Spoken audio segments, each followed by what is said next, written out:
Libur sekolah hemat, Prabowo tekan diskon transportasi. Seluruh jamaah haji Indonesia telah tiba di Tanah Suci. DPR akan panggil Kemendikbud bahas sekolah gratis. 31 warga Palestina tewas dekat pusat bantuan kemanusiaan. Pelanggan bunuh terapi seluruh berhasil ditangkap.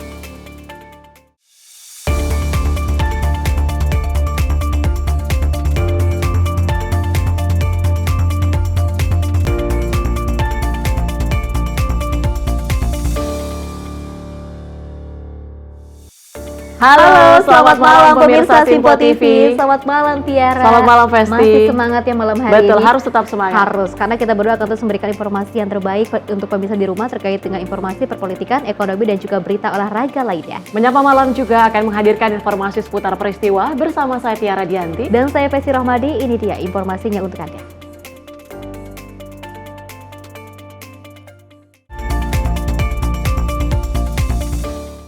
Pemirsa, kabar gembira menjelang libur sekolah. Pemerintah juga meluncurkan berbagai insentif transportasi seperti diskon tiket kereta, pesawat, kapal laut, serta tarif tol. Pernyataan ini disampaikan Menteri Keuangan Sri Mulyani usai rapat terbatas bersama Presiden di Istana Negara.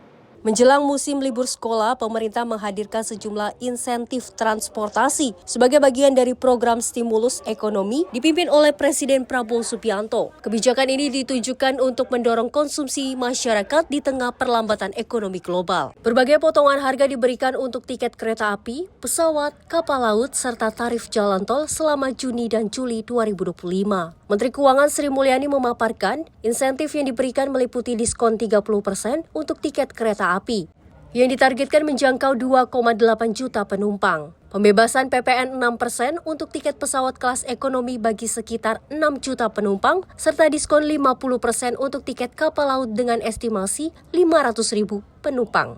Pemerintah juga memberikan potongan 20% untuk tarif tol guna mendukung kelancaran mobilitas selama liburan. Di dalam rangka sekarang masuk libur untuk anak-anak sekolah dan tahun ajaran baru, maka akan diberikan diskon transportasi. Ini tentu diharapkan dengan kegiatan anak-anak libur sekolah mereka bisa meningkatkan kegiatan ekonomi di dalam negeri dengan melakukan perjalanan di dalam negeri. Diperkirakan akan dinikmati oleh 2,8 juta penumpang kereta api dalam periode Juni dan Juli, yaitu pada saat masa tahun ajaran sedang libur dan diharapkan bisa meningkatkan aktivitas ekonomi dalam negeri. Ini yang sudah kita lakukan pada saat Lebaran yang lalu. Maka kita melakukan sekali lagi untuk tiket pesawat kelas ekonomi PPN ditanggung pemerintah 6%. Dengan demikian harga tiket pesawat kelas ekonomi diharapkan bisa sedikit menurun. Dan ini semuanya dilakukan di bulan Juni dan Juli dengan keseluruhan total anggaran untuk tiket kereta api, tiket pesawat kelas ekonomi dan tiket angkutan laut adalah 0,94 triliun rupiah. Pemerintah juga akan melakukan pemberian diskon tarif tol sebesar 20% dari tarif tol. Dalam hal ini, untuk bulan Juni dan Juli diperkirakan jumlah pengguna jalan tol mencapai 110 juta pengendara. Tak hanya di sektor transportasi, pemerintah turut mengulirkan bantuan sosial berupa subsidi upah untuk pekerja dan guru honorer, bantuan tunai langsung serta program jaminan kehilangan pekerjaan. Program ini merupakan bagian dari stimulus senilai 24,44 triliun untuk meningkatkan konsumsi dalam negeri. Langkah ini diharapkan dapat memperkuat daya beli masyarakat sekaligus mendorong pertumbuhan ekonomi nasional. Tim redaksi Simpo TV melaporkan. Selain itu, pemirsa, pemerintah juga menetapkan 5 paket kebijakan stimulus ekonomi untuk Juni hingga Juli 2025, salah satunya melalui bantuan subsidi upah. Bantuan ini akan disalurkan kepada guru honorer dan juga pekerja atau buruh dengan gaji di bawah 3,5 juta atau berada di bawah upah minimum kabupaten kota. Pemerintah memutuskan untuk menjalankan bantuan subsidi upah sebesar Rp300.000 per bulan selama bulan Juni dan Juli 2025. Target penerima bantuan subsidi upah adalah pekerja atau buruh dan guru honorer dengan upah di bawah 3,5 juta rupiah per bulan. Hal ini disampaikan oleh Menteri Keuangan Republik Indonesia, Sri Mulyani, usai rapat terbatas terkait stimulus ekonomi bersama Presiden Prabowo Subianto dan sejumlah menteri di Istana Merdeka Jakarta pada Senin 2 Juni 2025.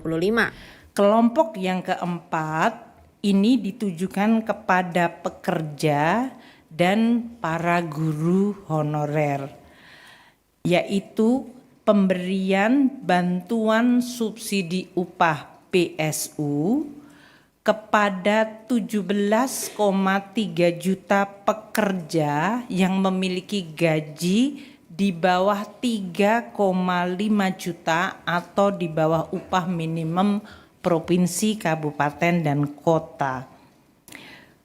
Untuk ini, para pekerja yang terdaftar di BPJS Tenaga Kerja dan nanti Kemenaker yang akan mengimplementasikan program tersebut, yaitu bantuan subsidi upah sebesar Rp300.000 per bulan diberikan untuk bulan Juni dan Juli, jadi 2 bulan 600.000.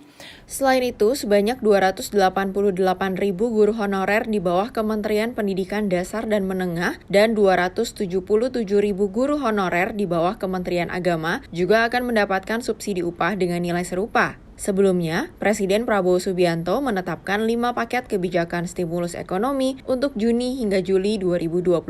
Salah satunya melalui bantuan subsidi upah untuk buruh dan honorer dengan nilai anggaran sebesar Rp10,72 triliun. Tim redaksi Sinpo TV melaporkan. Selain itu, pemirsa, Indonesia pada pekan depan ini akan menjadi tuan rumah perdana dalam gelaran International Conference of Infrastructure 2025 di Jakarta International Convention Center pada 11 hingga 12 Juni mendatang. Dalam gelaran perdana ini, sejumlah pembahasan akan dibawa, baik dari sisi pembangunan kewilayahan hingga potensi adanya kerjasama dengan negara luar maupun pihak dalam negeri. Pemerintah memastikan bahwa Indonesia siap melangsungkan gelaran International Conference on Infrastructure 2025 yang akan berlangsung pada 11 hingga 12 Juni pekan depan. Dalam konferensi ini, sejumlah penjabat pemerintah di bidang infrastruktur akan hadir. Konferensi ini forum infrastruktur pertama secara global, di mana Indonesia menjadi tuan rumah dalam edisi perdana. Nantinya pada forum ini, 3.000 peserta akan hadir, baik dari nasional maupun internasional. Dan juga Presiden Prabowo dicanangkan hadir untuk memberikan pidato sambutan. Deputi Bidang Koordinasi Infrastruktur Dasar Kementerian Koordinator Infrastruktur dan Pembangunan Kewilayahan M. Rahmat Kaimuddin mengungkapkan potensi kerjasama baik secara nasional maupun dengan negara lain akan terjadi, mengingat kebutuhan dari Kementerian Teknis Infrastruktur. Sebenarnya sih kalau kita tanya nih main outcome-nya, ujungnya kan adalah ya berapa kebutuhan investasi kita. Nah, tapi karena ini pertama, kita juga lagi sedang mengumpulkan data-data berapa aja proyek yang butuh investasi misalnya, kira-kira.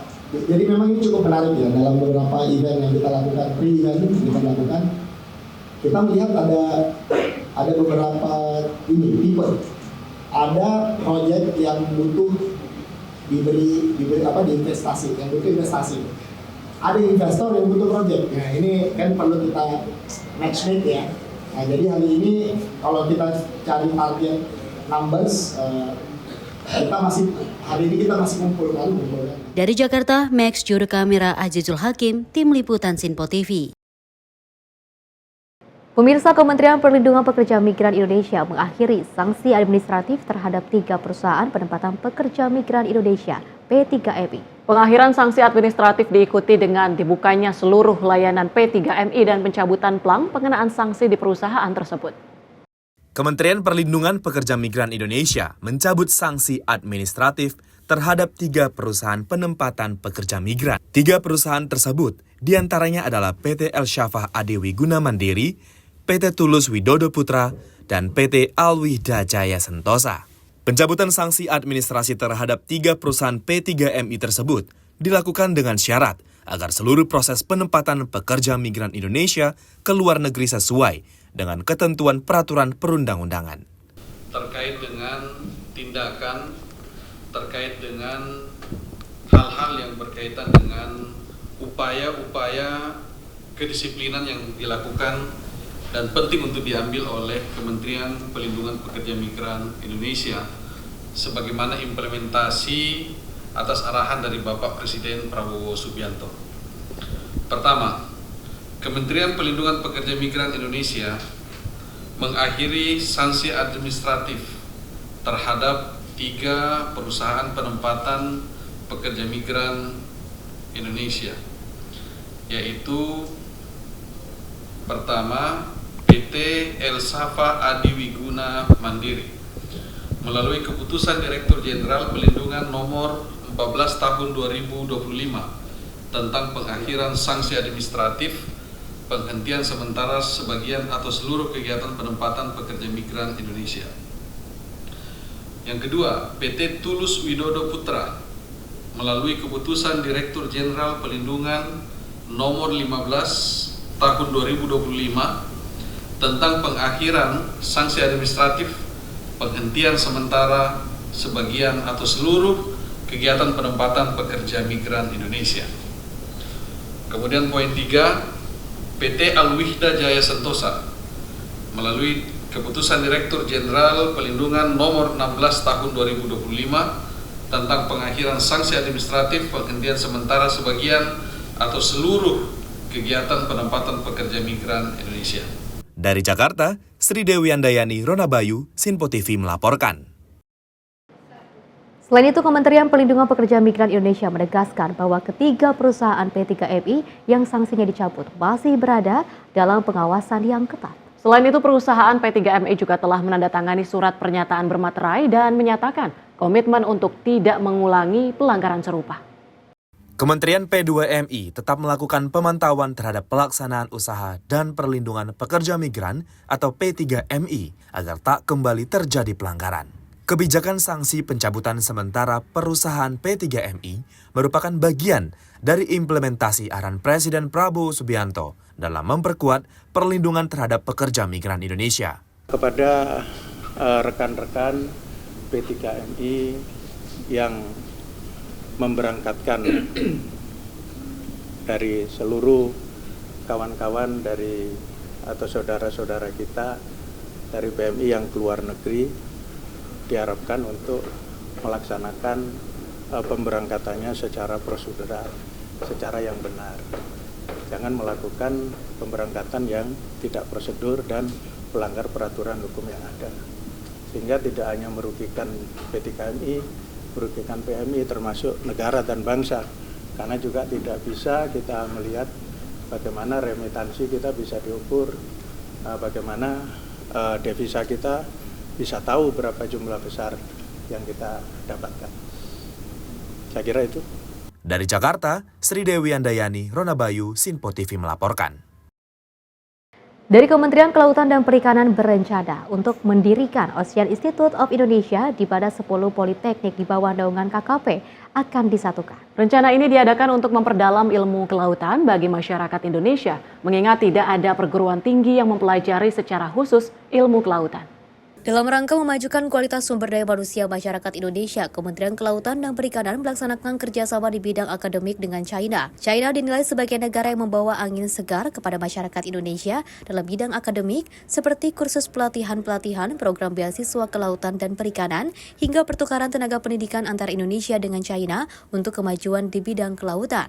Kolaborasi dengan China diungkap oleh Nyoman Radiarta selaku Kepala Badan Penyuluhan dan juga Pengembangan Sumber Daya Manusia Kelautan dan Perikanan. Akan berlangsung selama 3 hingga 5 tahun yang sudah tertulis di MOU antara BPPSDM, KKP dengan First Institute of Oceanography China pada 27 Mei 2025. Selain itu, Indonesia kini juga aktif menjadi organisasi antara pemerintahan anggota negara ASEAN dan Jepang yang berperan dalam mendorong pengembangan kapasitas SDM di kawasan Asia Tenggara mengenai kelautan. Lingkup kerjasama yang tertuang dalam Memorandum of Understanding tersebut, yaitu ada 3 poin penting, Bapak Ibu sekalian. Yang pertama itu terkait dengan penguatan pendidikan dalam rangka program akademik, kemudian memfasilitasi lokakarya, kemudian sharing knowledge, sharing dosen pendidikan, ya, berbagai aspek-aspek di antaranya yaitu terkait dengan science and technology and manajemen kelautan, kemudian pencegahan dan mitigasi bencana laut serta konservasi keanekaragaman hayati laut. Saya kira ini yang menjadi penguatan bagi kami untuk menyiapkan satuan-satuan pendidikan KP lebih bertaraf internasional, ya. Tentunya ini sejalan dengan konsep kami yang akan menggabungkan seluruh satuan pendidikan KP, di mana kami mengelola 11 satuan pendidikan KP tersebut menjadi satu single institut pendidikan KP yang kita kenal dengan nama Ocean Institute of Indonesia. Nah, ini merupakan salah satu strategi yang kami lakukan melalui kerjasama dengan VIO. Dengan tagar menuju Ocean Institute of Indonesia, diharapkan akan tercipta SDM yang berkualitas di bidang kelautan di Indonesia yang akan memiliki segudang kekayaan maritim. Juliandri Ramadhani, juru kamera Azul Hakim, Tim Liputan Simpo TV melaporkan. Dari Menteri Keuangan ataupun Menke, Sri Mulyani Indrawati mengatakan akan mempelajari putusan Mahkamah Konstitusi terkait mengenai pendidikan gratis yang diselenggarakan oleh sekolah-sekolah negeri maupun swasta. Menurut Sri Mulyani, kementeriannya akan menggelar rapat khusus untuk membahas putusan MK tersebut. Menteri Keuangan Menke Sri Mulyani Indrawati menyatakan bahwa pemerintah masih mempelajari putusan Mahkamah Konstitusi terkait kewajiban pemerintah menjamin pendidikan dasar dan menengah gratis. Sri Mulyani belum memberikan keterangan lebih jauh mengenai dampak anggaran atau kebijakan yang akan diambil kementeriannya terkait putusan tersebut. Terkait dengan putusan MK itu, persiapannya? Sekolah. Kita mempelajari keputusan tersebut dan Pak Mendikbudmen juga sedang membuat rapat, saya juga menyiapkannya. Gitu ya. Oke. Sebelumnya, Menteri Pendidikan Dasar dan Menengah Abdul Muti menanggapi putusan Mahkamah Konstitusi yang mewajibkan negara menggratiskan pendidikan dasar 9 tahun dari SD hingga SMP termasuk sekolah swasta tertentu.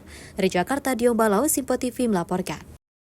Pemirsa, DPR RI akan kaji wacana masuk sekolah jam 6 pagi di Jabar. Selengkapnya usai jeda, tetaplah bersama kami.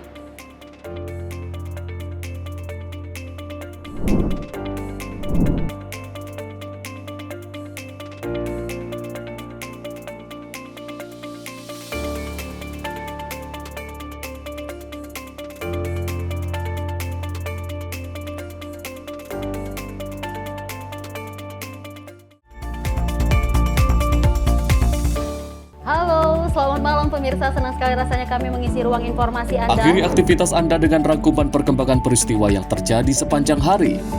Sebelumnya kita saksikan ada sekitar 3.000 tamu undangan, sementara di Ibu Kota Nusantara ini ada sekitar 2.000 tamu undangan. Rangkaian informasi nasional dan mancanegara dirangkum sebagai penutup hari dalam Menyapa Malam. Setiap Senin hingga Jumat pukul 8 malam, hanya di Simpo TV. Halo, selamat pagi pemirsa Simpo TV. Selamat pagi Andi. Selamat pagi, Fen. Beragam informasi terbaru hadir menemani Anda sebelum memulai hari. Itu memang dari Menteri Perhubungan juga mendukung, Betul. dari Menteri Keuangan juga mendukung, dan kita sebagai masyarakat pun juga harus mendukung. Mengangkat isu yang tengah menjadi pembicaraan paling hangat. Semarakan pagi Anda bersama Menyapa Pagi. Setiap Senin hingga Jumat pukul 6 pagi, hanya di Simpo TV. Halo pemirsa, kami kembali hadir dengan sejumlah informasi yang kami himpun dari berbagai penjuru dunia. Rangkaian informasi yang membuat akhir pekan Anda begitu bermakna. Sebuah kelompok di Afrika Selatan memberikan layanan pertunjukan film dengan tenaga surya. Berita yang menjadi sorotan media dari dalam dan luar negeri, kami hadirkan untuk menemani pekan Anda dalam Simpo Dunia Sepekan, Sabtu dan Minggu pukul 9 pagi, hanya di Simpo TV. Kami hadir dengan rangkaian informasi dari berbagai penjuru dunia. Topik dan isu yang tengah menjadi sorotan mancanegara dikemas dengan lengkap untuk Anda.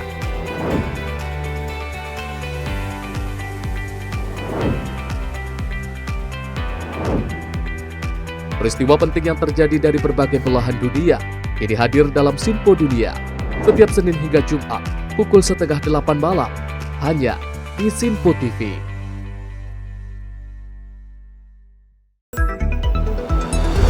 Jadilah yang pertama mengetahui perkembangan terkini seputar informasi dari lembaga parlemen. Punya data nasional, tidak ada satupun backup berarti kan?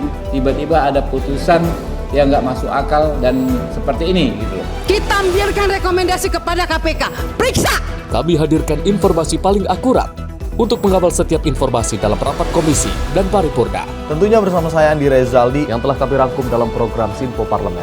Saya Arif Rufani. Saksikan Sinpo Parlemen setiap Sabtu pukul 6 pagi, hanya di Sinpo TV. Pemirsa, Sinpo TV kembali hadir menemani Anda dengan berbagai informasi yang telah kami rangkum dalam sepekan. Sajian lengkap informasi sepekan kami hadirkan untuk Anda. Badan Legislasi DPR menemui masa unjuk rasa di depan gedung DPR RI Senayan, Jakarta. Menemani akhir pekan Anda bersama keluarga dengan rangkuman berita menyeluruh dalam Sinpo Sepekan setiap minggu pukul 6 pagi hanya di Sinpo TV.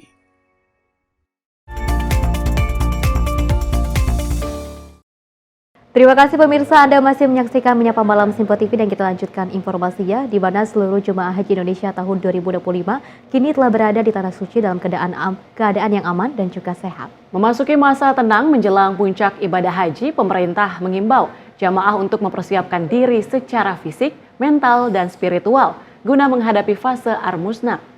Seluruh jemaah haji Indonesia tahun 2025 telah tiba di Tanah Suci. Sebanyak 203.149 jemaah haji reguler yang tergabung dalam 525 kelompok terbang kini memasuki masa tenang untuk mempersiapkan diri menghadapi puncak ibadah haji. Hal ini disampaikan oleh Sekretaris Jenderal Kementerian Agama Republik Indonesia, Kamarudin Amin, dalam konferensi pers pada 1 Juni 2025. Puncak haji akan dimulai dengan pemberangkatan jemaah haji ke Arafah pada 8 Zulhijjah 1446 Hijriah atau bertepatan dengan 4 Juni 2025. Kamarudin mengajak seluruh jamaah untuk fokus menyiapkan diri menuju fase Ar-Musna. Pada saat jemaah menjalani puncak ibadah haji di Ar-Musna, pemerintah telah menyiapkan pos kesehatan di Arafah dan Mina masing-masing 8 pos. Jemaah dapat mengunjungi pos-pos tersebut untuk mendapatkan layanan kesehatan. Puji syukur kita panjatkan kehadirat Allah Subhanahu wa Ta'ala.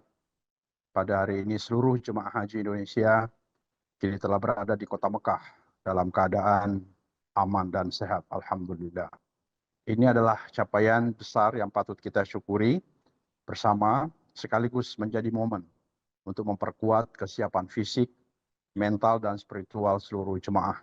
Kamarudin juga menghimbau seluruh jamaah untuk terus menjaga kekompakan, mengikuti arahan petugas, serta memperbanyak doa. Tim redaksi Sinpo TV melaporkan. Selain itu, tim Was Haji DPR melihat langsung persiapan pelayanan di kawasan Arafah. Sebelum puncak haji berlangsung, ada beberapa tenda yang dilihat langsung dan juga dicoba beberapa fasilitasnya. Sidak kali ini dipimpin langsung oleh Ketua Tim Was Haji DPR Cucun Ahmad Syamsurijal. Cucun didampingi juga oleh anggota lainnya, seperti Wakil Ketua DPR Adis Kadir dan Saan Mustopa, Ketua Komisi 8 Marwan Dasopang, dan Wakil Ketua Komisi 8 Abdul Wahid. Tim Was Haji DPR melihat langsung persiapan pelayanan di kawasan Arafah sebelum puncak haji berlangsung. Ada beberapa tenda yang dilihat langsung dan dicoba beberapa fasilitasnya. Sidak kali ini dipimpin langsung oleh Ketua Tim Was Haji DPR Cucun Ahmad Syamsurijal. Cucun didampingi juga oleh anggota lainnya, seperti Wakil Ketua DPR Adis Kadir dan Saan Mustopa, Ketua Komisi 8 Marwan Dasopang, dan Wakil Ketua Komisi 8 Abdul Wahid. Sementara tampak mendampingi Tim Was Ketua PPIH Arab Saudi Mukhlis Hanafi. Cucun beserta tim masuk ke beberapa tenda jemaah. Sejumlah pekerja dari Syakirah masih terus melengkapi sejumlah fasilitas. Salah satu yang sudah terlihat yakni kasur untuk jemaah. Begitu juga dengan pemasangan pendingin ruangan atau AC. Tenda seluas 130 meter persegi diisi 130 tempat tidur, membuat jemaah tidur tanpa jarak antar jemaah. Syarika beralasan 1 meter persegi untuk satu jemaah. Di tenda kedua, seluas 280 meter persegi berisi 280 tempat tidur. Alasannya sama, 1 meter persegi untuk satu jemaah. Di tenda yang dikelola syarikah kedua jauh lebih baik. Ada jarak antar tempat tidur dan ruangan terasa lebih dingin. Cucun sempat menjajal langsung kasur yang disiapkan untuk jemaah. Dia berbaring dan merasakan sendiri ruang yang akan dirasakan oleh jemaah untuk satu kasur. Ada satu tenda yang dinilainya harus diperbaiki penataannya, sebab posisi kasur terlalu rapat untuk jemaah. Wakil Ketua DPR itu kembali meminta PPIH Arab Saudi, juga syarikah mengatur lagi posisi kasur untuk jemaah. Bila tetap begini sampai puncak haji, artinya tidak ada perbaikan dibanding tahun lalu. Pesan saya, pokoknya manusiakan Duyufur Rahman, tamu Allah, jangan ditaruh di sini kayak pindang. Saya minta Kementerian Agama. Konsepnya seperti ini, evaluasi besok kita akan lakukan evaluasi dengan panitia penyelenggara haji, bahwa pasti ini akan terjadi lagi nanti penumpukan jemaah yang saya katakan ini seperti ya tidak manusiawi ya. Bayangkan dalam satu tenda diisi oleh orang 300, padahal layaknya itu cukup untuk orang 200. Sehingga tidak ada space untuk jarak antara tempat tidur dengan tempat tidur yang lainnya. Ya besok kita akan evaluasi dan diperjuangkan bagaimana caranya mereka memiliki tenda cadangan untuk memisah. Nanti akhirnya akan orang tinggal di luar karena saling tumpukan di dalam tenda itu. Kita akan prediksi seperti itu dan harus cari jalan keluarnya segera. Jemaah haji akan mengawali puncak haji di Arafah. Paling tidak, jemaah akan menginap 1 malam di Arafah mulai 8 Zulhijjah atau tanggal 4 Juni malam sampai 9 Zulhijjah atau 5 Juni menjelang maghrib. Setelah itu, jemaah haji akan melanjutkan perjalanan menuju Musdalifah dan Mina. Tim redaksi Sinpo TV melaporkan. Dari Wakil Ketua DPR RI Adis Kadir menyampaikan sejumlah tantangan besar yang akan dihadapi pada ibadah haji tahun 2025 ini, yaitu tentang keterlambatan visa dan juga distribusi kartu nusuk.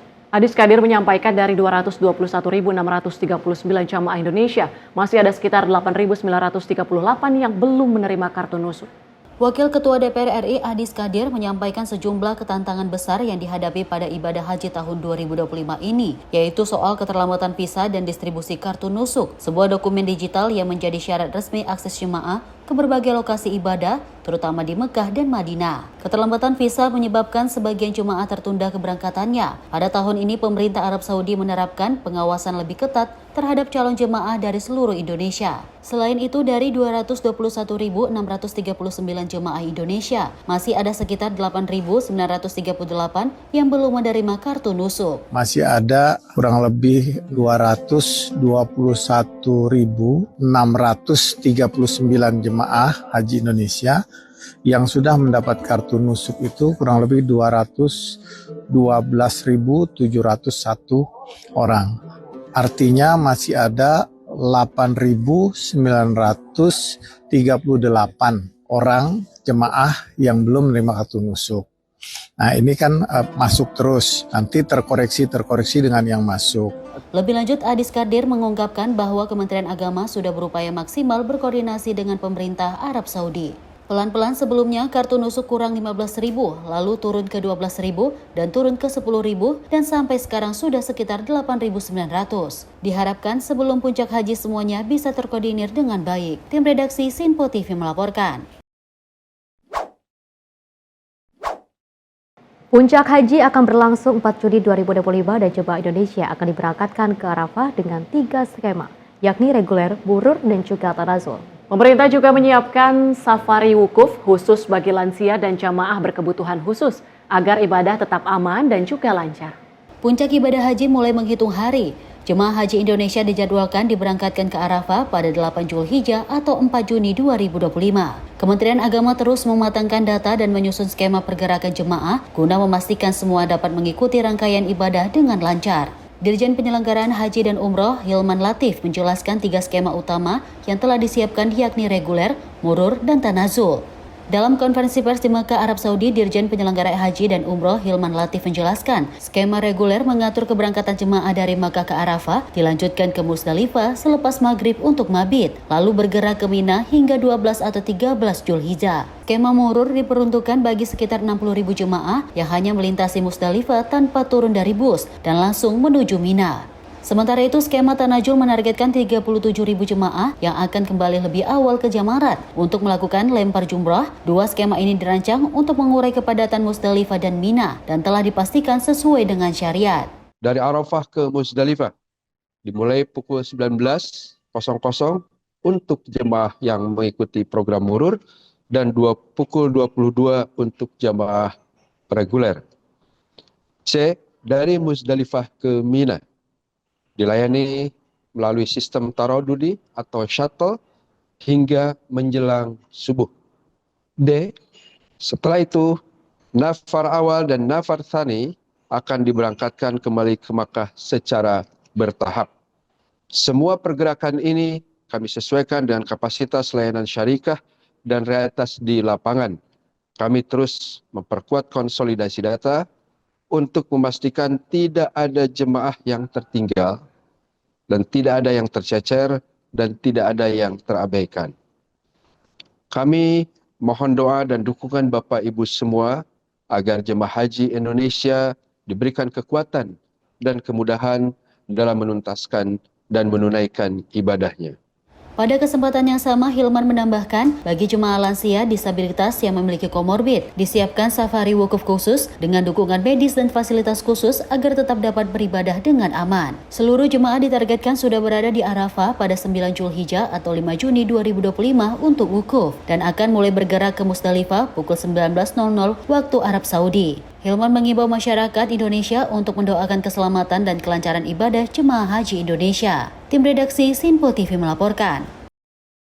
Dari Mendes PDT Yandri Susanto juga menghadiri penandatanganan kesepahaman dan juga perjanjian kerjasama antar Kemendes PDT dengan Yayasan Institut Kuantum Akhyar di Desa Sindanglaya. Mendes Yandri mengapresiasi gerakan Indonesia Menanam atau Grina yang diinisiasi oleh Ustadz Adi Hidayat bersama Yayasan Institut Kuantum Akhyar.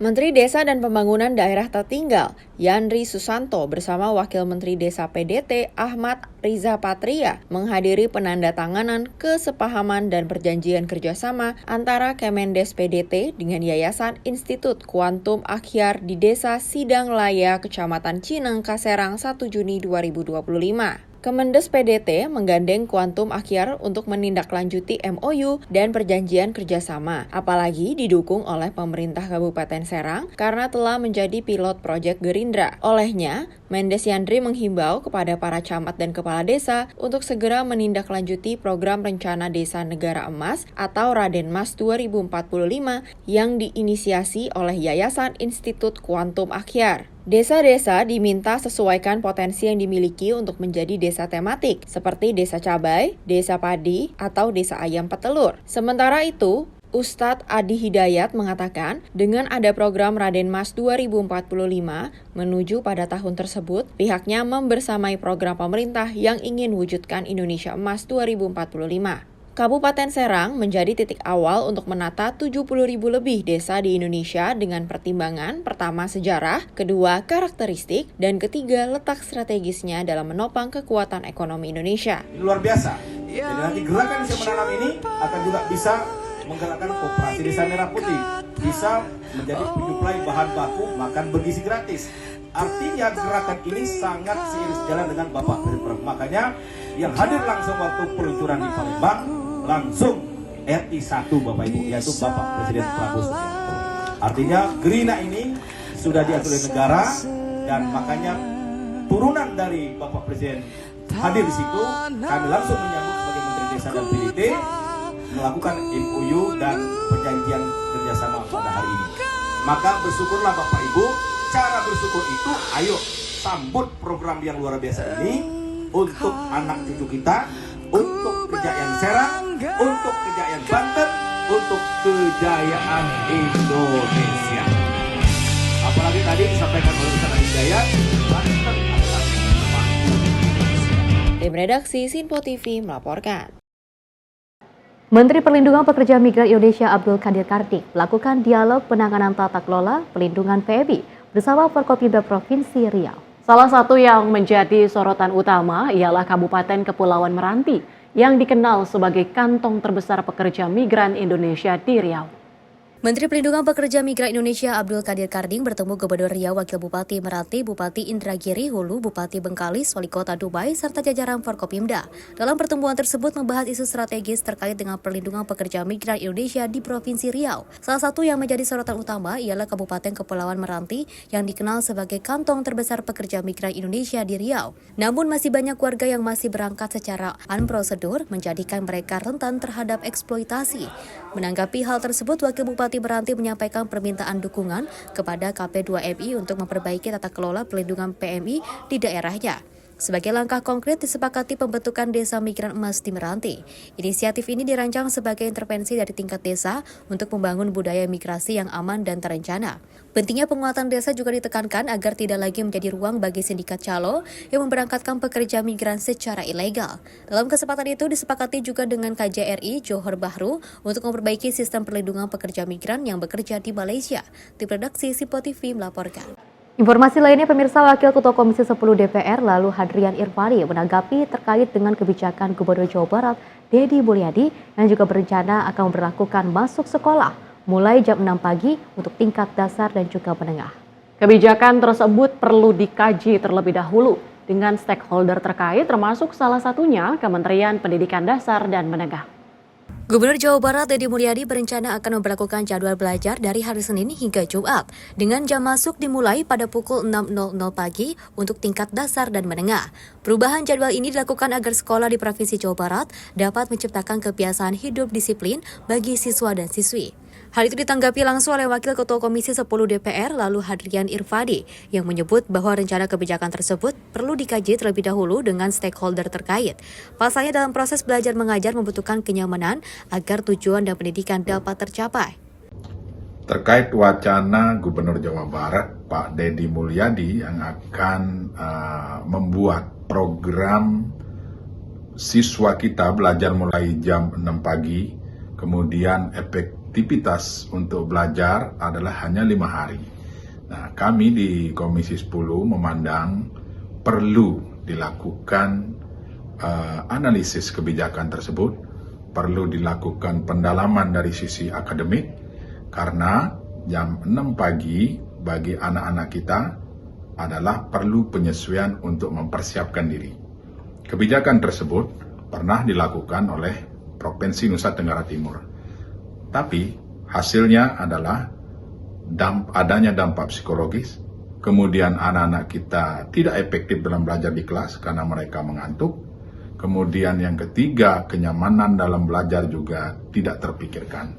Oleh sebab itu saran kami di Komisi 10 kepada Pak Gubernur Jawa Barat, tolong ini dikaji lebih mendalam, tolong ini dianalisa lebih mendalam. Prinsipnya bagus, kebijakan ini adalah tentu untuk pendisiplinan siswa, tetapi dalam proses belajar mengajar dibutuhkan kenyamanan, dibutuhkan efektivitas, sehingga tujuan dari pendidikan itu bisa tercapai. Kami mendorong kebijakan ini silahkan dikomunikasikan dengan seluruh stakeholder pendidikan yang ada, baik di Provinsi Jawa Barat maupun dengan Kementerian Pendidikan Dasar dan Menengah. Dari Jakarta, Farizal, Simpo TV melaporkan. Pemirsa, Bupati Bogor Rudi Susmanto bertemu dengan Menteri Lingkungan Hidup Hanif Faisal Nurrofiq membahas terkait dengan strategi pengelolaan tempat pembuangan akhir Galuga di kantor Kementerian Lingkungan Hidup Jakarta. Pertemuan tersebut menghasilkan sejumlah langkah strategis termasuk rencana transisi menuju sistem sanitary landfill yang lebih ramah lingkungan dan berkelanjutan di TPA Galuga yang berlokasi di Cibung Bulang, Kabupaten Bogor, Jawa Barat. Menteri Lingkungan Hidup atau Kepala Badan Pengendalian Lingkungan Hidup, Hanif Faisal Nurrofiq, menerima kunjungan Wali Kota Bogor, Deddy Arahim, dan Bupati Bogor, Rudi Susmanto, di ruang rapat Kalpataru Kantor Kementerian LH, Kecamatan Jatinegara, Jakarta Timur pada Senin 2 Juni. Pertemuan ini membahas berbagai persoalan lingkungan dan pengelolaan sampah di wilayah kota dan Kabupaten Bogor. Pertemuan kedua kepala daerah tersebut turut dihadiri jajaran Deputi dan Direktur Kementerian Lingkungan Hidup dan Badan Pengelolaan Lingkungan Hidup Indonesia. Menteri LH atau Kepala BPLH Hanif Faisal menyampaikan apresiasinya atas inisiatif Kepala Daerah Bogor yang datang langsung untuk berdiskusi dan mencari solusi bersama permasalahan sampah di lingkungan di daerah. Ia juga menegaskan komitmen Kementerian LH untuk mendampingi daerah dalam mengembangkan sistem pengelolaan lingkungan yang lebih modern dan berkelanjutan. Sementara Wali Kota Bogor, Dedi Arahim pun mengapresiasi perhatian pemerintah pusat terhadap isu lingkungan di Bogor Raya. Dedi menambahkan bahwa pertemuan ini membuka peluang baru dalam memanfaatkan sampah menjadi energi, produk bernilai atau pupuk yang bermanfaat bagi masyarakat. Menurutnya, peran pemerintah pusat sangat dibutuhkan agar langkah-langkah penanganan sampah bisa berjalan sesuai dengan kebijakan nasional. Sementara itu, Bupati Bogor Rudi Susmanto menyoroti perlunya peningkatan pengelolaan sampah pembuangan akhir atau TPA Galuga secara berkelanjutan dan ramah lingkungan. Selain itu, Rudi juga menyampaikan bahwa pihaknya akan menindaklanjuti arahan Menteri LH terkait perizinan di kawasan Puncak agar kelestarian alam tetap terjaga. Tim redaksi Sinpo TV melaporkan. Pemirsa, Pemprov Jakarta tebus ijazah siswa yang ditahan. Informasinya usai jeda berikut ini.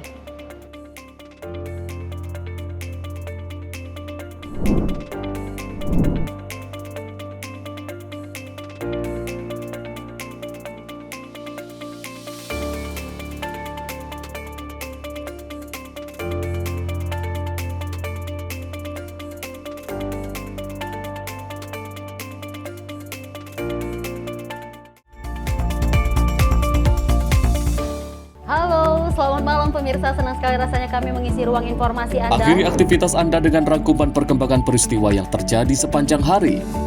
Sebelumnya kita saksikan ada sekitar 3.000 tamu undangan, sementara di Ibu Kota Nusantara ini ada sekitar 2.000 tamu undangan. Rangkaian informasi nasional dan mancanegara dirangkum sebagai penutup hari dalam Menyapa Malam.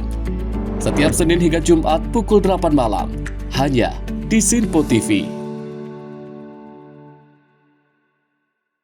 Halo, selamat pagi pemirsa Sinpo TV. Selamat pagi Andi. Selamat pagi, Fen. Beragam informasi terbaru hadir menemani Anda sebelum memulai hari.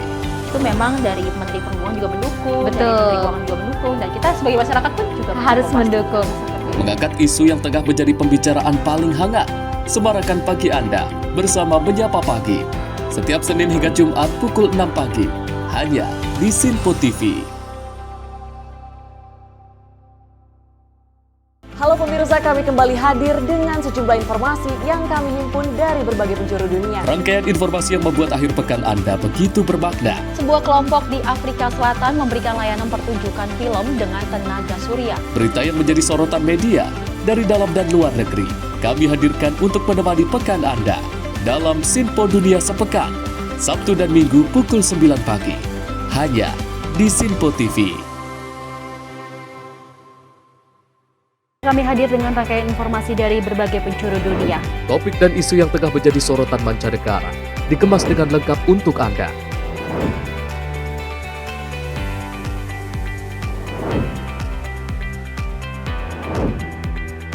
Peristiwa penting yang terjadi dari berbagai belahan dunia ini hadir dalam Sinpo Dunia setiap Senin hingga Jumat pukul 7:30 malam, hanya di Sinpo TV.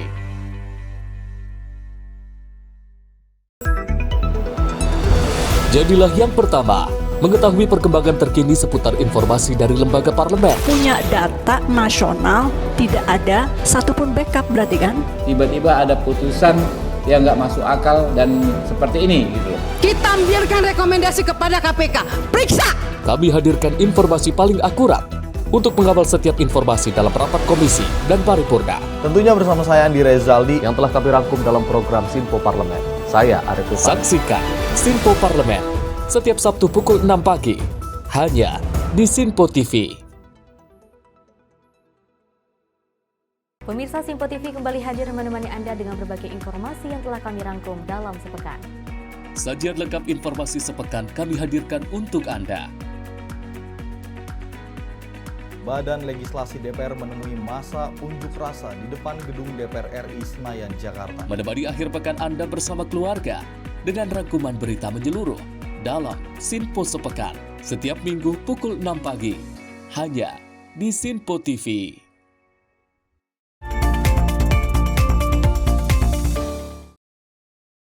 Anda kembali menyaksikan Menyapa Malam dan informasi kami lanjutkan. Pemirsa, Ketua Komisi 10 DPR RI Hetifah Saifudian mengatakan pihaknya akan segera melakukan rapat kerja dengan Kementerian Pendidikan Dasar dan Menengah terkait putusan Mahkamah Konstitusi yang mengharuskan pemerintah menggratiskan pendidikan baik di sekolah negeri maupun di sekolah swasta. Terkait hal tersebut, pemerintah juga akan memfokuskan memberikan bantuan kepada sekolah swasta yang lebih membutuhkan, seperti sekolah swasta yang berada di wilayah terluar, terpencil dan juga tertinggal. Menanggapi hasil putusan Mahkamah Konstitusi terkait menggratiskan sekolah swasta jenjang SD, SMP, baik negeri maupun swasta, Ketua Komisi 10 DPR RI, Hetiva Saifuddin mengatakan bahwa pihaknya akan segera menggelar rapat koordinasi dengan kementerian terkait, yakni Kementerian Pendidikan Dasar dan Menengah, untuk membahas hasil putusan MK tersebut, termasuk pada skema pembiayaan. Menurutnya saat ini baik sekolah negeri maupun swasta sudah mendapatkan bantuan dari pemerintah, yakni bantuan operasional sekolah ataupun BOS. Namun untuk sekolah swasta masih diperbolehkan mengambil pemungutan karena berdasarkan kesepakatan tertentu. Sehingga adanya putusan MK, pemerintah nantinya akan memisahkan sekolah swasta yang premium dengan sekolah yang memang benar-benar membutuhkan bantuan, seperti sekolah swasta yang berada di area terpencil, tertinggal, dan terluar. Ada pembiayaan tambahan yang seringkali dibebankan kepada siswa atau orang tua siswa sebagai bentuk partisipasi atau kontribusi. Nah, apakah dengan keputusan MK ini berarti sekolah negeri dan sekolah swasta semuanya gratis, termasuk sekolah swasta yang premium ya? Dia kan memberikan pelayanan lebih, misalnya pakai AC atau dia memberikan kurikulum tambahan.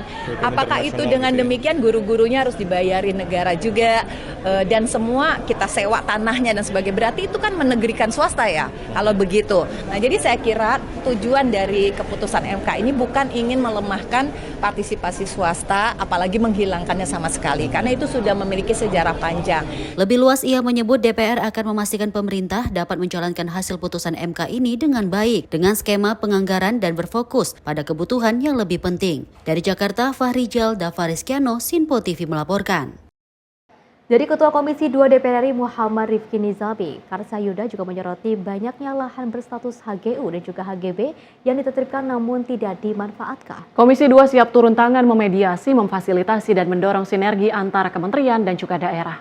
Ketua Komisi 2 DPR RI Muhammad Rifki Nizami Karsayuda ungkap banyak lahan HGU dan HGB di NTB yang terbengkalai. Kawasan wisata yang legal sejak 1980-an sekarang disebut kawasan hutan oleh KLHK. Komisi 2 akan menindaklanjuti RDPU melibatkan pemerintah NTB, Menteri ATR BPN, dan Menteri KLHK. Menunggu surat resmi dari Gubernur NTB sebagai dasar fasilitasi, biaya investasi yang tinggi hingga situasi sosial yang belum kondusif jadi tantangan utama. Karena persoalan mahalnya biaya investasi maupun misalnya ada persoalan dengan masyarakat setempat, di mana kemudian ketika mereka ingin menjalankan usahanya, ternyata beberapa pihak di sini tidak terlalu bisa menghadirkan situasi yang kondusif. Ada juga persoalan lain yang sangat mengganggu investasi di Provinsi Nusa Tenggara Barat ini, contohnya di Gili Trawangan, tempat pariwisata premium di NTB, di mana di situ banyak sekali tempat pariwisata termasuk hotel dan restoran yang sudah memiliki alas hak baik itu HGB maupun HGU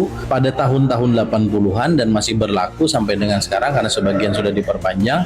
Tapi tahun 2021 secara sepihak oleh Kementerian Kehutanan ditetapkan sebagai kawasan hutan secara keseluruhan, sehingga sekarang mereka dalam tanda kutip menempati kawasan itu secara ilegal dari sisi yuridis. Hal secara peruntukan, dan kita tahu semua kawasan Gili Trawangan sudah lama sebagai kawasan pariwisata. Hal ini menjadi perhatian dari Komisi 2 agar sektor pertanahan dan tata ruang ini bisa memberikan impact pada penerimaan negara yang tidak kecil. Komisi 2 siap memediasi, memfasilitasi, dan mendorong sinergi antar kementerian dan daerah. Komisi 2 juga tengah mendorong pengawasan ketat terhadap BUMD dan BLUD agar pelayanan publik lebih transparan dan profesional. Dari Jakarta, tim redaksi Sinpo TV melaporkan.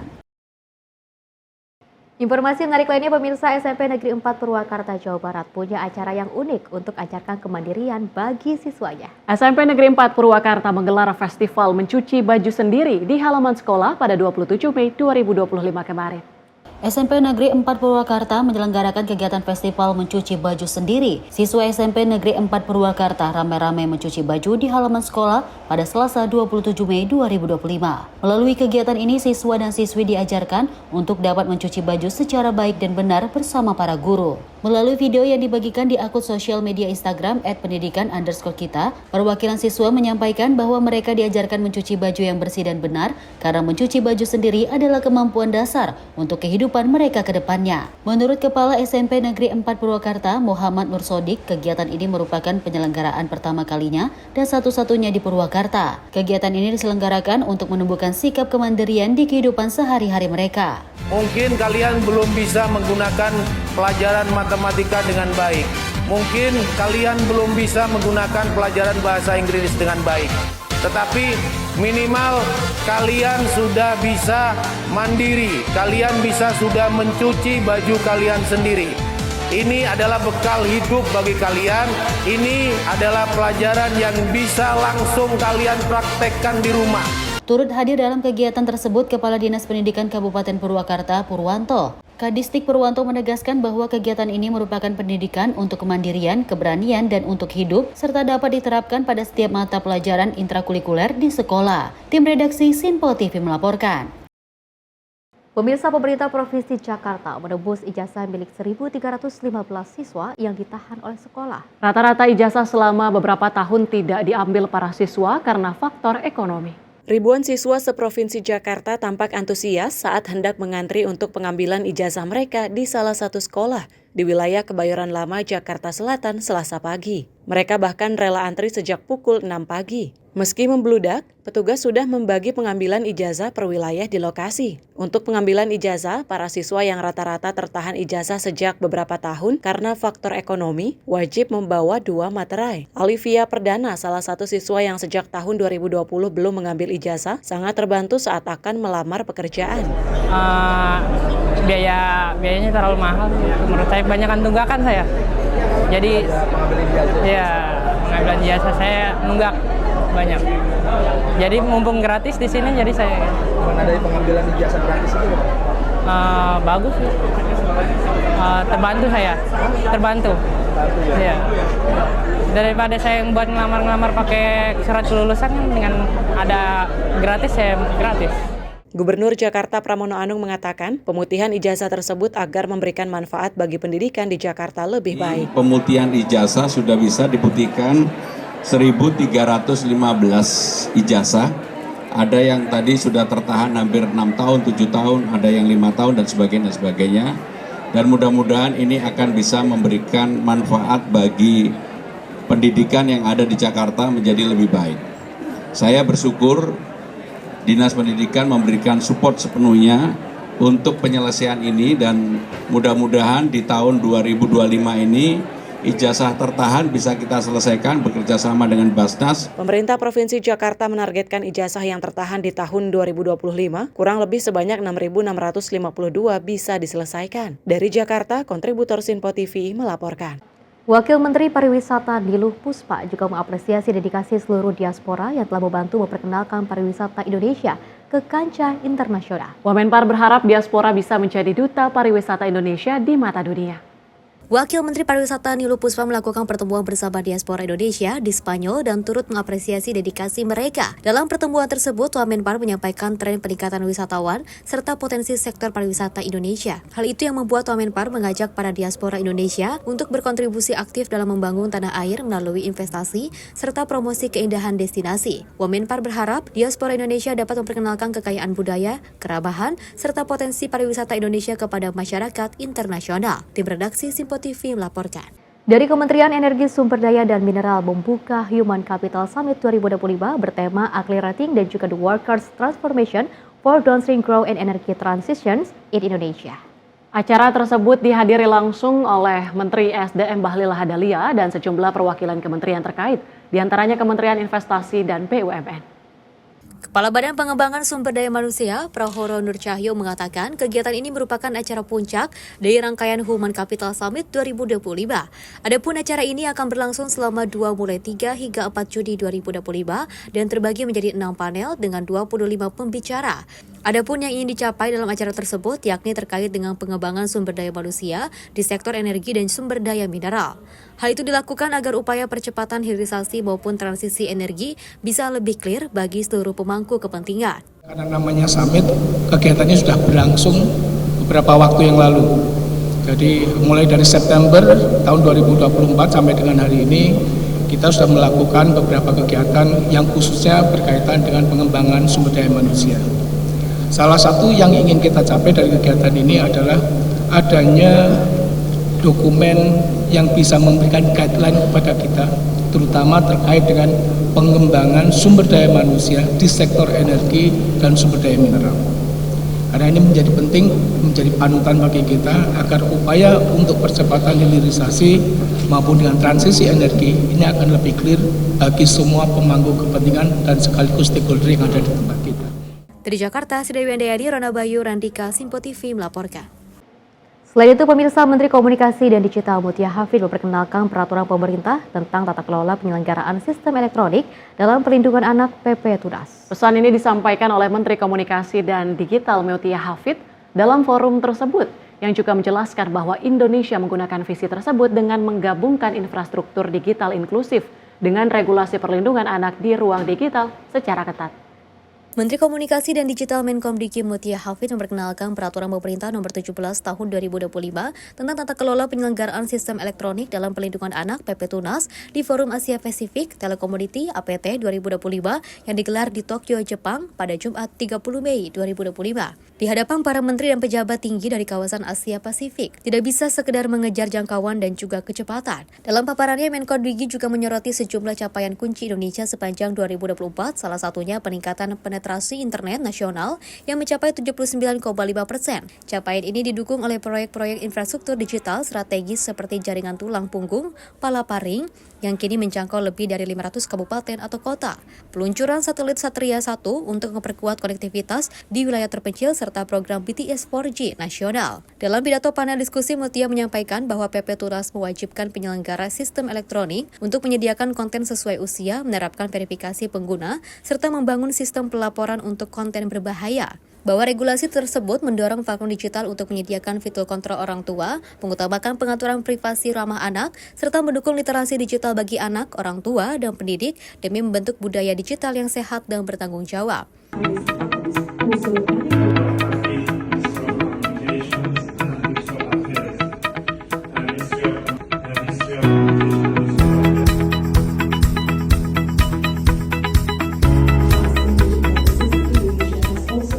Yet we acknowledge connectivity will be not sufficient. It must be accompanied by digital literacy, sound regulations, and strong protections, particularly for the most vulnerable among us, which is our children.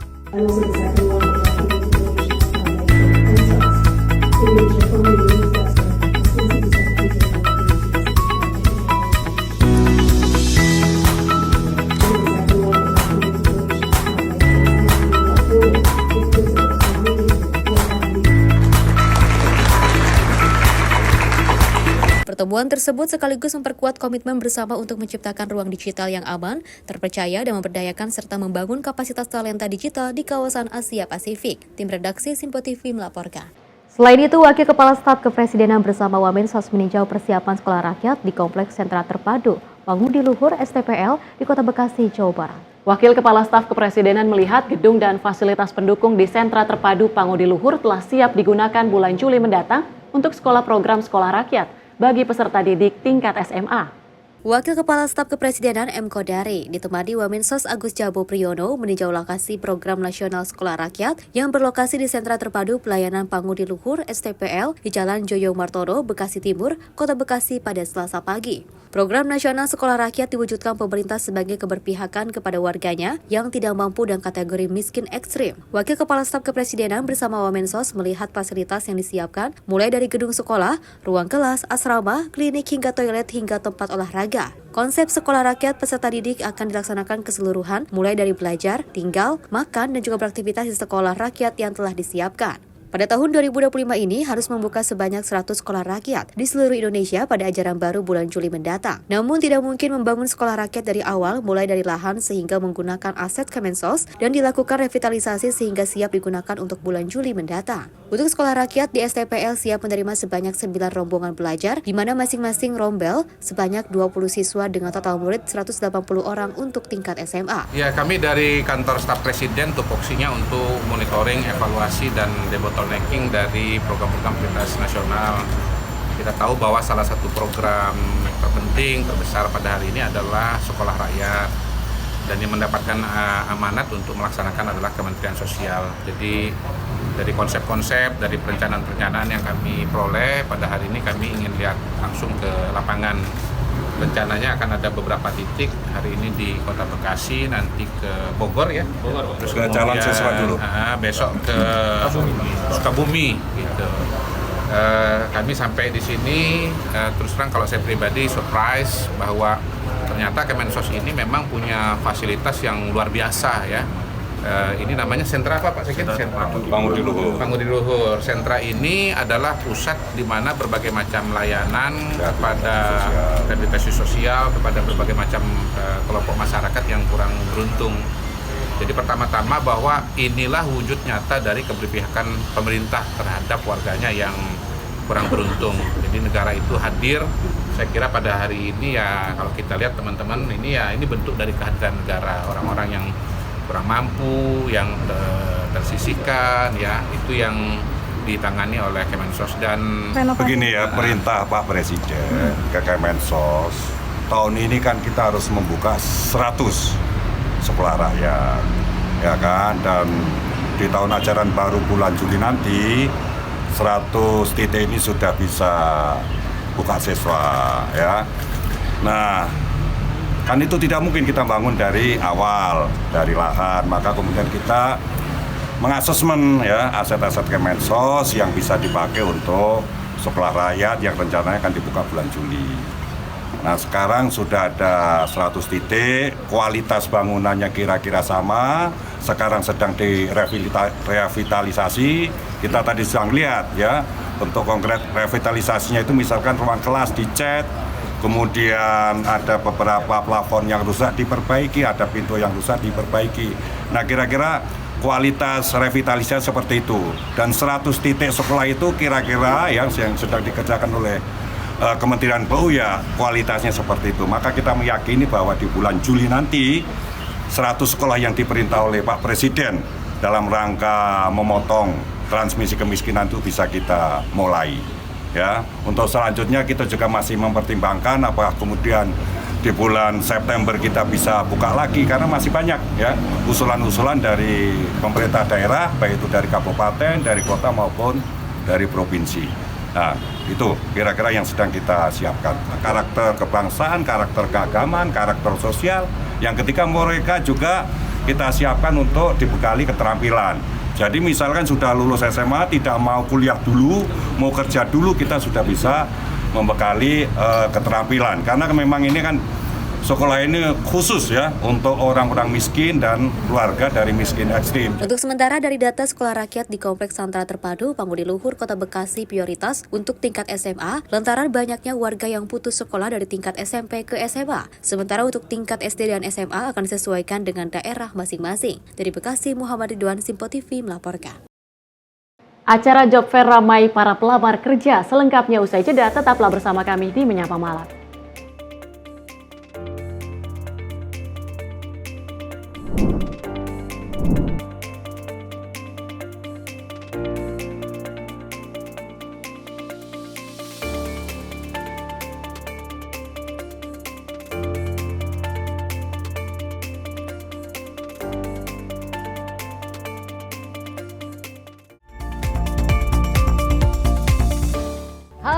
Selamat malam pemirsa, senang sekali rasanya kami mengisi ruang informasi Anda. Akhiri aktivitas Anda dengan rangkuman perkembangan peristiwa yang terjadi sepanjang hari.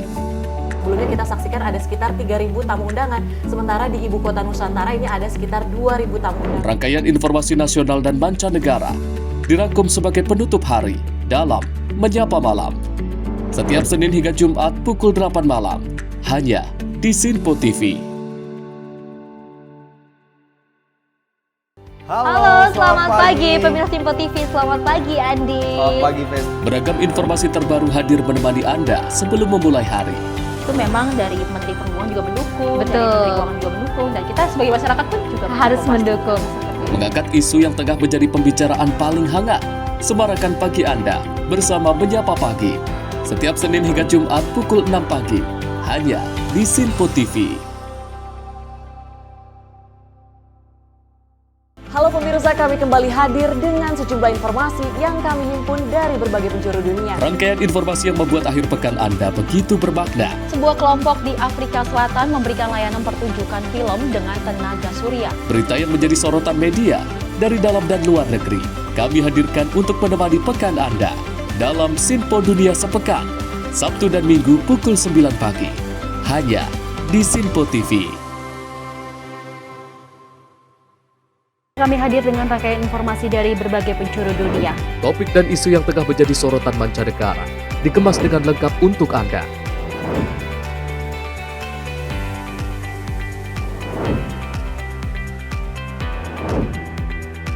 Peristiwa penting yang terjadi dari berbagai belahan dunia ini hadir dalam Sinpo Dunia setiap Senin hingga Jumat pukul 7:30 malam hanya di Sinpo TV.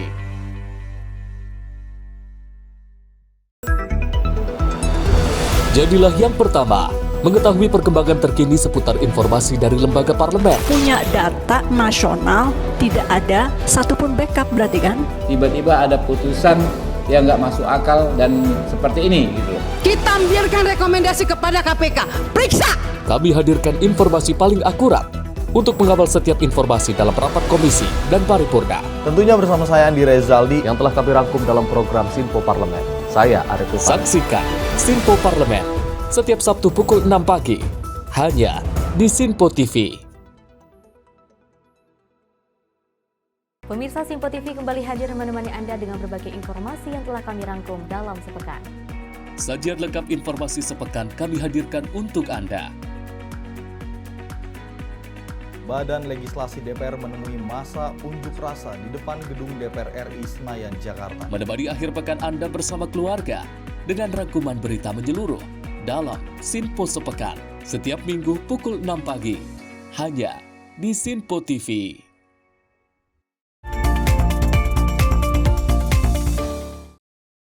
Terima kasih Anda masih bersama kami. Pemirsa, Menteri Koordinator Bidang Infrastruktur dan juga Pembangunan Kewilayahan Agus Harimurti Yudhoyono atau AHY menghadiri secara langsung Blue Lab Community Festival yang pertama. AHY pun memberikan semangat dan juga mendorong 80 UMKM agar bisa menjadi kontributor ekonomi utama hingga ke kancah internasional pada Sabtu 31 Mei 2025 di TSM Cibubur. Menteri Koordinator Bidang Infrastruktur dan Pembangunan Kewilayahan Agus Harimurti Yudhoyono atau AHY menghadiri Blue Lab Community Festival pada Sabtu 31 Mei 2025 di TSM Cibubur, Jakarta. Blue Lab Community Festival menunjukkan UMKM yang terus bertumbuh dan memberikan kontribusi nyata bagi penerapan tenaga kerja dan pertumbuhan ekonomi nasional. Ia memberikan semangat dan mendorong 80 UMKM atau usaha mikro kecil dan menengah agar semakin tumbuh dan berkembang. Hari ini secara khusus kita datang untuk mendukung karya-karya produk-produk unggulan UMKM, usaha mikro kecil menengah. Ini adalah sebuah ikhtiar kita bersama untuk terus mendorong UMKM agar semakin maju, berkembang, dan ekonomi masyarakat juga akan tumbuh dengan baik. Jadi kita senang kalau Depok sebagai salah satu kota metropolitan yang juga terus maju dan berkembang, ini bisa terus menghidupkan UMKM-nya. Mari kita berkolaborasi Pak Wali Kota, mudah-mudahan UMKM di Depok juga semakin sukses. AHY juga berharap agar produk UMKM dapat memaksimalkan media digital hingga dikenal ke masyarakat internasional dan bisa menjadi kontributor utama ekonomi negara Indonesia. Tim redaksi Sinpo TV melaporkan. Wakil Ketua Komisi 7 DPR RI Evita Nursanti menyoroti potensi konflik antara industri pertambangan nikel dan juga keberlangsungan ekosistem pariwisata di Raja Ampat, Papua Barat Daya. Evita menegaskan banyak pekerjaan rumah perlu segera ditindaklanjuti, terutama menyangkut maraknya aktivitas pertambangan di kawasan Raja Ampat yang belakangan ramai disorot publik, termasuk oleh organisasi lingkungan Greenpeace. Wakil Ketua Komisi 7 DPR, Evita Nursanti, menyoroti potensi konflik antara industri pertambangan nikel dan keberlangsungan ekosistem pariwisata di Raja Ampat, Papua Barat Daya. Evita menegaskan banyaknya pekerjaan rumah yang perlu segera ditindaklanjuti, terutama menyangkut maraknya aktivitas pertambangan di kawasan Raja Ampat belakangan ini mendapat sorotan tajam dari berbagai pihak, termasuk dari NGO lingkungan Greenpeace. Evita Nursanti mengungkapkan bahwa ekspansi industri pertambangan nikel di Raja Ampat berpotensi menimbulkan konflik dengan sektor pariwisata yang selama ini menjadi andalan ekonomi daerah. Menurutnya, sektor pariwisata di Raja Ampat telah berkembang pesat dan menjadi salah satu destinasi wisata keunggulan Indonesia. Namun, keberlanjutan sektor ini terancam oleh aktivitas pertambangan yang dapat merusak ekosistem laut dan pesisir. Evita mengungkapkan, beberapa perusahaan tambang yang baru mulai beroperasi harus mendapat perhatian serius dari pemerintah. Dalam hal ini, pemerintah harus segera melakukan evaluasi terhadap izin-izin tambang yang ada, serta meminta kejelasan mengenai komitmen perusahaan dalam menjaga lingkungan. Yang harus kita tindak lanjuti, salah satunya adalah pembangunan industri pertambangan nikel di Raja Ampat. Kita tahu ini sudah marak diviralkan oleh Greenpeace dan saya datang nih beberapa tempat juga pada demo, ya kan, bagaimana tentunya mereka semuanya punya keinginan yang sama, kelestarian, sustainability, kebersambungan daripada daerah wisata yang benar-benar kaya. Ini Raja Ampat ini kalau saya lihat ya, ini potensi yang sangat-sangat luar biasa. Dan tentunya ekosistem dari perkembangan pariwisata ini tidak boleh terganggu karena adanya usaha-usaha yang mengancam daripada ekosistem yang ada. Kita akan membicarakan hal ini tentunya ke pusat nanti di DPR RI dan kita minta pemerintah untuk mengevaluasi lah apakah ini akan diteruskan, ya kan? Suka nggak suka kita katakan bisa menjaga ekosistem, bohong lah itu. Ketika kita ada pertambangan, ada pariwisata, ada karang, ada koral yang begitu banyak, ya kan? Ini kita juga pengen minta penjelasan apa yang akan dilakukan oleh perusahaan tersebut di dalam menjamin ekosistem kepariwisataan yang ada, menjamin yang namanya kekayaan laut kita itu tidak rusak. Pembuangan limbahnya seperti apa? Ini banyak hal-hal yang harus kita dalami di Komisi 7 dan tentunya kita berharap pemerintah juga melakukan evaluasi terhadap izin-izin yang ada. Apalagi yang belum izin sudah ada, tapi sebenarnya belum dilakukan penggarapan. Di sisi lain, kader PDIP ini mengaku kagum dengan kekayaan alam yang dimiliki Raja Ampat. Bukan hanya pantai dan lautnya saja, namun juga sungai, hutan, dan seluruh ekosistem yang menyatu sebagai potensi pariwisata berkelas dunia. Tim redaksi Sinpo TV melaporkan. Pemirsa, Dubes Belanda Mark Veristen mengungkapkan Transjakarta untuk menuju ke kantor sebagai dukungan terhadap kebijakan ASN wajib naik transportasi umum. Ia menilai perjalanan lebih efisien dan nyaman serta berencana rutin menggunakannya. Duta Besar Belanda untuk Indonesia, Mark Gerritsen, memulai langkah unik dengan menggunakan bus Transjakarta saat berangkat ke kantornya di Kuningan, Jakarta Selatan pada Rabu lalu. Ia terinspirasi setelah membaca kebijakan Pemprov DKI Jakarta yang mewajibkan ASN menggunakan transportasi umum setiap hari Rabu. Setelah mencari informasi melalui Google, ia memilih rute Transjakarta 6H dari RSIA Bunda di Menteng menuju Underpass Kuningan. Selama perjalanan, Mark menikmati pengalaman menggunakan transportasi umum. Ia memanfaatkan waktu 20 menit di dalam bus untuk membaca koran, sesuatu yang menurutnya sulit dilakukan jika ia menyetir sendiri. Ia juga mengapresiasi fasilitas area khusus perempuan di bus yang menurutnya mencerminkan perhatian pemerintah terhadap kenyamanan pengguna. Mark merasa perjalanannya ke kantor terasa efisien karena hanya memakan waktu sekitar 30 menit termasuk waktu berjalan kaki. Ia mengaku cukup beruntung bisa berpergian di luar jam sibuk sehingga terhindar dari kemacetan. Menurutnya, transportasi umum sangat layak dijadikan pilihan sehari-hari, bahkan untuk keperluan kerja. Tim redaksi Sinpo TV melaporkan. Informasi lainnya, Dewan Perwakilan Rakyat akan melakukan revisi undang-undang terkait dengan sistem pendidikan nasional atau undang-undang Sisdiknas. Akan ada beberapa aspek yang diubah dalam revisi undang-undang tersebut, diantaranya mewajibkan belajar 13 tahun.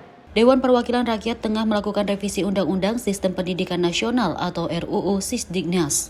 Ketua Komisi 10 DPR Hatifah Saifudian mengatakan nantinya akan ada beberapa aspek yang akan diubah dan dimasukkan sesuai dengan kebutuhan dunia pendidikan saat ini. Hatifah menyebut salah satu yang akan diubah yakni wajib belajar 13 tahun yang semula hanya 9 tahun. Nantinya pemerintah akan memfasilitasi anak-anak belajar hingga tahap sekolah menengah, terlebih adanya keputusan MK yang mengharuskan pemerintah membebaskan biaya pendidikan bagi sekolah swasta. Selain itu, pemerintah juga akan memfasilitasi pendidikan prasekolah atau setara PAUD maupun taman kanak-kanak yang saat ini sudah dianggap penting dalam perkembangan dunia pendidikan saat ini. DPR menargetkan revisi Undang-Undang Sidiknas akan rampung pada akhir tahun 2025, sehingga pada masa persidangan yang akan datang akan mengebut terkait draft RUU, naskah akademik hingga uji publik. Secepatnya ya, kayaknya sekarang pun kita juga sudah mulai berkomunikasi, namun secara resmi kita akan mengadakan raker dengan Kemendikbudrismen dan juga kementerian terkait, apalagi tadi ya memang sedang melakukan pembenahan Undang-Undang Sisdiknas. Ini adalah kesempatan yang bagus untuk kita melakukan reformasi terkait dengan pembiayaan pendidikan. Dari Jakarta, Fahri Jolda Fariskiano, Sinpo TV melaporkan. Deputi Gubernur Bank Indonesia, Filianingsih Jughendrata resmi membuka acara Bali Jagadita 2025 pada Senin 2 Juni 2025 dengan tema Guna Wisata Bali Hita. Acara ini diharapkan dapat memacu perekonomian Bali melalui digitalisasi yang berkesinambungan dengan pariwisata dan investasi yang berkelanjutan. Bali Jagadita 6 resmi dibuka di Gedung Dharma Negara Alaya, Denpasar, Bali pada Senin 2 Juni 2025 oleh Deputi Gubernur Bank Indonesia Filianingsih Jughendrata. Kegiatan yang merupakan hasil sinergi antara Bank Indonesia dan pemerintah Provinsi Bali sejak tahun 2020 ini memiliki makna kebahagiaan dan kesejahteraan bagi masyarakat sekitar yang tercermin dalam kata Jagadita. Di tahun ke-6 penyelenggaraan kali ini, Bali Jagadita mengusung tema Guna Gina Wisata Bali Hita, di mana Guna Gina sendiri menggambarkan kekuatan ekonomi Bali, sementara wisata Hita mencerminkan pariwisata berkualitas yang membawa harmoni dan kesejahteraan. Acara ini menandai langkah strategis untuk mendorong pertumbuhan ekonomi yang berkesinambungan melalui pemanfaatan digitalisasi, serta promosi produk UMKM, investasi, dan desa wisata sebagai destinasi unggulan. Diselenggarakan oleh Kantor Perwakilan Bank Indonesia Provinsi Bali bekerja sama dengan Pemda sejak 2020 dengan mengintegrasikan promosi perdagangan, pariwisata, dan investasi. Bali Jagadita 2025 menjadi panggung strategis untuk mendorong pertumbuhan ekonomi Bali yang tidak hanya kuat tetapi juga berkelanjutan dan merata. Seperti ada quote yang mengatakan, legacy are built by those who can see beyond. Dan kita melihat Pemda Bali bisa melihat see beyond dan meninggalkan legacy. Dan oleh karena itu kita harus bersama-sama hand in hand untuk mendukung pemerintah daerah Provinsi Bali untuk mewujudkan legacy-legacy untuk masa depan. Memang dikatakan bahwa apa yang sudah terjadi, terjadi. Pembukaan acara ini turut dihadiri oleh sejumlah tokoh penting seperti para duta besar negara sahabat, Menteri Ekonomi Kreatif yang hadir secara daring, Deputi Bank Indonesia, Deputi Kementerian Pariwisata dan Ekonomi Kreatif bidang investasi dan hilirisasi, serta jajaran organisasi perangkat daerah terkait seprovinsi Bali. Tim redaksi Sinpo TV melaporkan. Selain itu, pemirsa, Israel melakukan serangan di dekat titik distribusi bantuan yang dikelola oleh Yayasan Kemanusiaan di Gaza. Serangan tersebut menewaskan sedikitnya 30 orang di Rafah. Warga Palestina mendorong gerobak berisi mayat setelah orang-orang dilaporkan terkena tembakan Israel di dekat pusat distribusi makanan di Rafah di jalur Gaza Selatan pada 1 Juni 2025. Dilansir dari kantor berita Palestina Wafa melaporkan serangan itu melukai lebih dari 115 orang. Tidak ada komentar langsung dari Israel mengenai serangan tersebut. Diketahui GHF yang juga didukung oleh Israel baru-baru ini mulai beroperasi di Gaza. Sementara beberapa warga Palestina menyatakan kekhawatiran atas kenetralannya dan juga pemeriksaan biometrik serta pemeriksaan lain yang dikatakan Israel akan diterapkan. Pejabat Israel mengatakan GHF mengizinkan penyaringan penerima untuk mengecualikan siapapun yang ditemukan terkait dengan Hamas. Pada tanggal 28 Mei, Hamas menuduh Israel menewaskan sedikitnya 3 warga Palestina dan melukai 46 orang di dekat salah satu lokasi distribusi GHF. Sebuah tuduhan yang dibantah oleh kelompok bantuan tersebut. Militer Israel juga mengatakan pasukannya melepas tembakan peringatan di area di luar kompleks tersebut untuk membangun kembali kendali saat ribuan warga Palestina bergegas ke lokasi distribusi bantuan. Tim redaksi Sinpo TV melaporkan. Informasi lainnya, pemirsa, bursa job fair yang digelar oleh Pemprov DKI Jakarta melalui Dinas Tenaga Kerja, Transmigrasi dan Energi yang digelar di Gor Kebon Jeruk mulai ramai didatangi oleh para pencari kerja. Mereka datang sejak pagi untuk mencari pekerjaan, tidak hanya dari Jakarta, bahkan para pelamar dari luar Jakarta datang ke lokasi untuk menyerahkan lamaran pekerjaan dan mengikuti interview. Inilah suasana acara Job Fair yang digelar oleh Pemprov DKI Jakarta melalui Dinas Tenaga Kerja, Transmigrasi, dan Energi yang diselenggarakan di Gelanggang Remaja Kecamatan Kebonjeruk, Jakarta Barat. Terdapat sekitar 22 tenan perusahaan yang membuka lowongan kerja mulai dari sektor retail, manufaktur, dan sektor lainnya yang disediakan dalam bursa kerja tersebut. Para pelamar tidak hanya datang dari Jakarta, namun ada juga yang datang dari luar Jakarta. Salah satunya Ismail yang jauh-jauh datang dari Rangkas Bitung untuk mencoba peruntungannya mencari pekerjaan di acara ini, di mana informasi lowongan pekerjaan tersebut ia dapat dari media sosial. Sementara itu di sisi lain, perusahaan tetap memilih untuk mengikuti acara job fair seperti ini karena dinilai lebih efisien dalam menseleksi calon pekerja. Dengan bertatap muka dan melakukan wawancara secara langsung, perusahaan dapat menilai para pelamar pekerja yang datang dan mengetahui secara psikologis calon karyawan yang akan diterima di perusahaannya. Mereka mendukung penuh acara job fair seperti ini dan berharap pemerintah dapat terus mengadakan event ini setiap tahunnya. Saya informasinya dari media sosial Instagram, itu tersebar di sana. Selain di Instagram juga saya melihat di TikTok juga. Saya kesini datang berdua sama teman. Ada beberapa perusahaan yang tadi saya masuk lamaran, salah satunya sales promotor, terus di PT SOS tadi di bagian untuk bagian produksi, dan juga ada di bagian finansial. Pemerintah langsung oleh Disnaker dan Kemnaker. Kita sekarang lagi di Gor Bonjeruk di Jakarta Barat. Banyak tenan di sini, banyak perusahaan-perusahaan. Salah satunya ada perusahaan kita, Menara Group, PT Menara Sejahtera Bersama, yang juga selain kita buka lowongan kerja, kita juga buka walk-in interview atau interview langsung di area. Job Fair ini diharapkan mampu menjembatani para pencari kerja dengan berbagai perusahaan dan juga menyerap lebih banyak pekerjaan. Dari Jakarta, kontributor Simpo TV melaporkan. Pemirsa, terjadi longsor tambang di Cirebon, tercatat 21 korban meninggal dunia. Informasinya usai jeda berikut ini.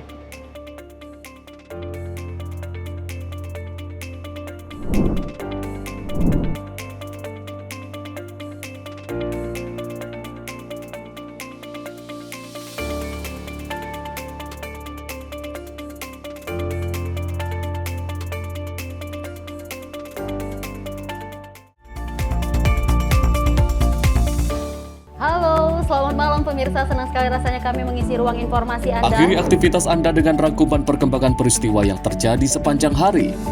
Sebelumnya kita saksikan ada sekitar 3.000 tamu undangan, sementara di Ibu Kota Nusantara ini ada sekitar 2.000 tamu undangan. Rangkaian informasi nasional dan mancanegara dirangkum sebagai penutup hari dalam Menyapa Malam. Setiap Senin hingga Jumat pukul 8 malam, hanya di Sinpo TV. Halo, selamat pagi pemirsa Simpo TV. Selamat pagi Andi. Selamat pagi, Fen. Beragam informasi terbaru hadir menemani Anda sebelum memulai hari. Itu memang dari Menteri Perhubungan juga mendukung, Betul. dari Menteri Keuangan juga mendukung, dan kita sebagai masyarakat pun juga harus mendukung. Mengangkat isu yang tengah menjadi pembicaraan paling hangat. Semarakan pagi Anda bersama Menyapa Pagi. Setiap Senin hingga Jumat pukul 6 pagi, hanya di Sinpo TV. Halo pemirsa, kami kembali hadir dengan sejumlah informasi yang kami himpun dari berbagai penjuru dunia. Rangkaian informasi yang membuat akhir pekan Anda begitu bermakna. Sebuah kelompok di Afrika Selatan memberikan layanan pertunjukan film dengan tenaga surya. Berita yang menjadi sorotan media dari dalam dan luar negeri, kami hadirkan untuk menemani pekan Anda dalam Sinpo Dunia Sepekan, Sabtu dan Minggu pukul 9 pagi, hanya di Sinpo TV. Kami hadir dengan rangkaian informasi dari berbagai penjuru dunia. Topik dan isu yang tengah menjadi sorotan mancanegara dikemas dengan lengkap untuk Anda.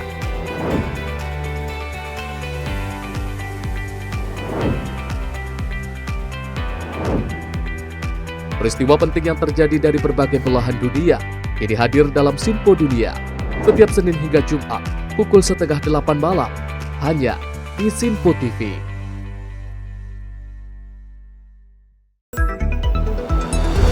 Jadilah yang pertama mengetahui perkembangan terkini seputar informasi dari lembaga parlemen. Punya data nasional, tidak ada satupun backup berarti kan? Tiba-tiba ada putusan yang nggak masuk akal dan seperti ini gitu. Kita biarkan rekomendasi kepada KPK. Periksa! Kami hadirkan informasi paling akurat untuk mengawal setiap informasi dalam rapat komisi dan paripurna. Tentunya bersama saya Andi Rezaldi yang telah kami rangkum dalam program Sinpo Parlemen. Saya Arif Tufan. Saksikan Sinpo Parlemen setiap Sabtu pukul 6 pagi hanya di Sinpo TV. Pemirsa, Sinpo TV kembali hadir menemani Anda dengan berbagai informasi yang telah kami rangkum dalam sepekan. Sajian lengkap informasi sepekan kami hadirkan untuk Anda. Badan Legislasi DPR menemui masa unjuk rasa di depan gedung DPR RI Senayan, Jakarta. Menemani akhir pekan Anda bersama keluarga dengan rangkuman berita menyeluruh dalam Sinpo Sepekan setiap minggu pukul 6 pagi hanya di Sinpo TV.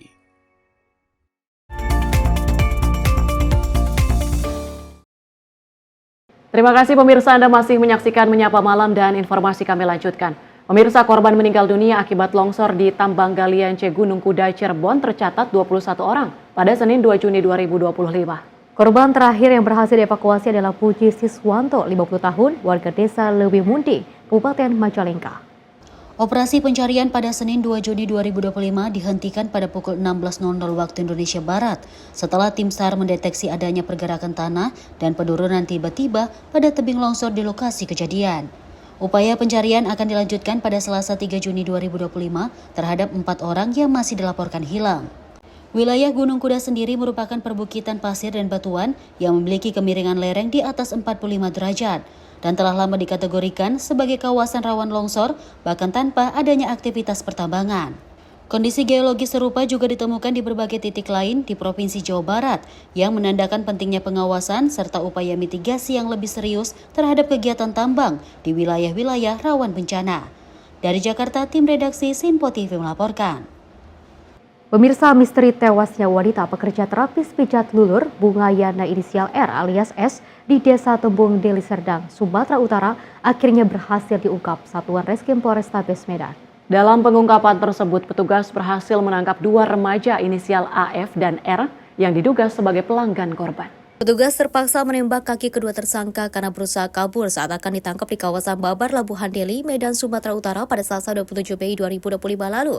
Kapolres Tabes Medan, Kombes Gideon Arif Setiawan, dalam keterangan resminya pada Senin siang mengatakan kedua tersangka tega menghabisi nyawa wanita berusia 42 tahun karena menolak membayar setelah berhubungan intim dengan korban. Korban dihabisi dengan cara dianiaya dan dicekik oleh kedua pelaku yang diduga dalam kondisi mabuk miras di lokasi pijat milik korban di Desa Tembung, Percut Seituan, Deli Serdang, Sumatera Utara. Usai menghabisi nyawa korban, kedua pelaku kemudian kabur meninggalkan jasad korban di lokasi pijat tersebut. Disuruh bayar 100.000 tidak punya uang, maka kemudian melakukan pembunuhan atau menghabiskan atau menghilangkan nyawa dari korban. Dari pengungkapan kasus pembunuhan tersebut, petugas menyita barang bukti bantal dan rambut korban.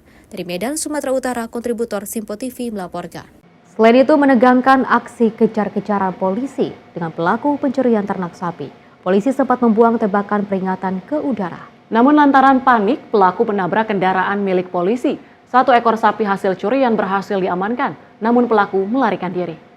Kejadian berawal dari laporan warga yang kehilangan ternak sapi. Tim TKP 308 Presisi Polres Lampung Selatan langsung melakukan olah TKP di Dusun Jati Baru, Desa Kedaton, Kecamatan Kalianda, Lampung Selatan. Dari hasil olah TKP, polisi langsung melakukan rangkaian penyelidikan dengan menyisir beberapa tempat yang dicurigai menjadi perlintasan pelaku pencuri ternak. Benar saja, petugas mencurigai salah satu kendaraan pick-up yang bermuatan 1 ekor sapi yang melintas. Saat dihentikan oleh petugas, kendaraan tersebut malah tancap gas sambil menabrak bagian belakang mobil petugas.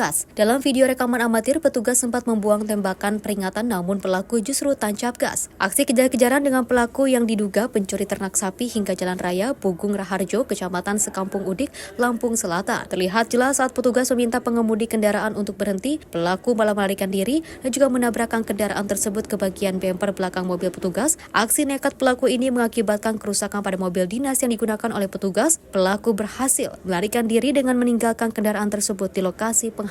Petugas yang memeriksa kendaraan yang ditinggalkan tersebut menemukan seekor sapi betina berwarna coklat kehitaman yang sedang hamil. Sapi tersebut diduga kuat merupakan hewan ternak hasil curian. Kejadiannya tadi pagi setelah saya bangun tidur jam 6 pagi, saya lihat di kandang sapi sudah nggak ada sapi. Saya banyak terima kasih sama Bapak Kepolisian, Kapolres Lampung Selatan yang selama ini alhamdulillah sapi saya udah ketemu kembali, Pak. Diketahui korban mengetahui kehilangan sapinya sekitar pukul 6 pagi hari saat ia memeriksa kandang sapi yang telah kosong, sapi yang sebelumnya diikat di kandang samping rumahnya. Petugas mengimbau kepada warga untuk selalu waspada dan melaporkan kejadian mencurigakan di sekitar lingkungan, terutama menjelang perayaan Idul Adha, di mana permintaan akan hewan ternak cenderung meningkat. Dari Lampung, kontributor Simpo TV melaporkan. Salah satu gunung terbesar di selatan negara Italia, Gunung Etna, kembali meletus. Perubahan status pun dilakukan Pusat Peringatan Abu Vulkanik Taulose yang semula berwarna hijau kini berwarna merah. Gunung Etna yang merupakan gunung terbesar di negara Italia menyemburkan abu vulkanik setinggi 1 mil lebih pada dini hari kemarin. Sejumlah wisatawan di gunung tersebut mengevakuasi ke tempat yang lebih aman hingga situasi kembali aman. Pihak berwenang setempat mengkonfirmasi bahwa letusan ini tidak memberi dampak terhadap aktivitas Bandara Internasional Vincenzo Bellini di Catania. Melihat kejadian ini, Gunung Etna mencatatkan aktivitasnya hingga 13 kali dalam beberapa bulan terakhir. Otoritas setempat pun memberikan himbauan bagi masyarakat dan wisatawan untuk tidak melangsungkan perjalanan ke Gunung Etna guna menghindari sisa-sisa letusan. Dari Jakarta, tim redaksi Sinpo TV melaporkan. Peristiwa lainnya, pemirsa, melaju dengan kecepatan tinggi, 2 unit sepeda motor bertabrakan adu banteng di Jalan Kusuma Bangsa Kalianda, Lampung Selatan. Akibat kejadian tersebut, 2 orang tewas di tempat, sementara 2 penumpang lainnya luka berat. Inilah gambar CCTV detik-detik kecelakaan maut adu kambing dengan 2 kendaraan sepeda motor yang mengakibatkan 2 pengendara tewas di tempat di Jalan Kusuma Bangsa, Kota Kalianda, Lampung Selatan. Kendaraan yang terlibat kecelakaan adalah kendaraan sepeda motor berwarna putih merah dikendarai oleh Adriansyah dan Gunawan, sementara lainnya kendaraan sepeda motor berwarna biru dikendarai oleh Saparudin yang berboncengan dengan istrinya Honayah, warga Kalianda, Lampung Selatan. Peristiwa naas itu diduga ketika pengendara sepeda motor berwarna putih merah melaju dengan kecepatan tinggi dan setibanya di TKP tiba-tiba melebar ke kanan jalur lalu menabrak sepeda motor dari arah berlawanan yang dikendarai oleh Saparudin yang melaju. Akibat kejadian tersebut, 2 orang tewas di tempat kejadian, yaitu Saparudin dan Gunawan, lantaran menderita luka pada bagian kepala. Sementara 2 orang korban lainnya, Ardiansyah dan Honayah, mengalami luka berat dan saat ini mendapatkan perawatan intensif di Rumah Sakit Bob Bazar Kalianda. Kita sudah lakukan pemeriksaan terhadap para saksi-saksi dan juga sudah melakukan olah TKP di tempat kejadian perkara, di mana yang kita dapatkan di TKP dan juga pemeriksaan para saksi, sepeda motor Yamaha Mio G ya, warna putih berjalan dari arah Pasar Impres Kalianda menuju arah Pasar Lama Kalianda dengan kecepatan tinggi ya, bergerak melebar ya ke arah kanan. Ini diduga memang ngebut ya. Sesampai di TKP kemudian menabrak ya sepeda motor Yamaha Mio G ya, sehingga bertabrakan ya, beradu kambing ya. Nah, dalam kecelakaan tersebut ya di TKP 1 korban ya meninggal dunia, kemudian 3 korban lainnya dibawa ke Rumah Sakit Bob Bazar Kalianda. 3 korban yang ada tersebut, 1 korban meninggal dunia di rumah sakit, yang 2 masih dalam perawatan intensif di rumah sakit. Mungkin kita akan bisa melihat ya potensi menetapkan tersangka ya dari pihak yang memang kita duga ya lalai dalam menggunakan kendaraannya ya. Saat ini, kasus laka lantas tersebut ditangani oleh unit Gakum Satlantas Polres Lampung Selatan untuk dilakukan penyelidikan. Pasalnya, memungkinkan bahwa akan ada pengendara yang ditetapkan menjadi tersangka. Tim Sinpo TV melaporkan. Seorang wanita di Jalan Raing, Kelurahan Pondok Betung, Kecamatan Pondok Aren, Tangerang Selatan pada Senin pagi menjadi korban pelecehan seksual seorang pengendara motor. Imbasnya, warga sekitar pun mengaku resah dan khawatir pelaku akan beraksi kembali. Beginilah detik-detik terjadinya pelecehan seksual yang terekam kamera pengawas atau CCTV warga. Korban bersama anaknya yang sedang berhenti di depan rumah tiba-tiba dihampiri oleh pelaku dari belakang dan langsung meremas bagian bokong korban. Korban pun terkejut dan terdiam sesaat sebelum akhirnya berteriak hingga membuat suami korban keluar dan mengejar. Namun sayang pelaku berhasil melarikan diri. Warga membenarkan telah terjadinya pelecehan seksual yang menimpa korban. Korban diketahui sedang berjalan pulang usai memberi makan anaknya. Pelaku juga diketahui sempat berputar-putar di sekitar lokasi sebelum akhirnya melihat korban. Akibat peristiwa tersebut, warga mengaku resah dan takut akan jatuh korban lagi dari aksi cabul pelaku. Dirinya pun berharap patroli kepolisian dari Polsek Pondok Aren bisa lebih sering datang ke kawasan pemukiman guna mencegah setiap aksi kejahatan. Ya kalau dari CCTV kan ada motor bolak-balik gitu, awalnya nggak tahu apa, tapi ketika ada ibu-ibu yang mau masuk ke rumahnya, udah depan rumahnya, itu terjadilah pencolekan area belakang. Ketika kejadian, si istrinya itu langsung teriak dan suaminya sontak langsung keluar. Berusaha mengejar tapi pelaku sudah lari. Resah banget pastinya karena ini di lingkungan RW 02 ini jatuhnya memang bagus sekali, tapi takutnya terjadi dengan kerabat kita terdekat. Berbekal rekaman CCTV, korban berencana akan membuat laporan ke polisi dan berharap agar pelaku bisa segera ditangkap. Dari Tangerang, kontributor Sinpo TV melaporkan. Selain itu, pemirsa, tim SAR berhasil mengevakuasi 35 orang wisatawan pendaki yang mengalami hipotermia saat mendaki Bukit Pading, Kabupaten Bangka Tengah. Semua wisatawan pendaki tersebut berhasil dievakuasi dalam keadaan selamat pada Senin 2 Juni 2025. Tim SAR Gabungan Bangka Belitung mengevakuasi 35 pendaki Bukit Pading di Kabupaten Bangka Tengah. Mereka dievakuasi lantaran 4 pendaki mengalami gejala hipotermia. Wisatawan itu dievakuasi menggunakan mobil Basarnas dan angkutan umum menuju rumah pendaki di Pangkal Pinang. Sebanyak 35 pendaki tersebut tergabung dalam komunitas Sekam Bubble. Peristiwa bermula pada saat pendaki akan turun bukit pada Minggu 1 Juni lalu, tepatnya ketika akan menuju ke Posko 1 Anak Pading. Tiba-tiba seorang pendaki bernama Fitri, 21 tahun, mengalami gejala hipotermia dan kelelahan hebat. Melihat kondisi cuaca semakin memburuk, akhirnya mereka meminta bantuan Basarnas Bubble untuk melakukan operasi SAR Gabungan Penyelamatan. Tim redaksi Sinpo TV melaporkan. Pemirsa, seorang lansia tewas terbakar dalam mobil di Komplek Geraha Pondok Kacang, Kelurahan Pondok Kacang Timur, Kecamatan Pondok Aren, Tangerang Selatan, Banten.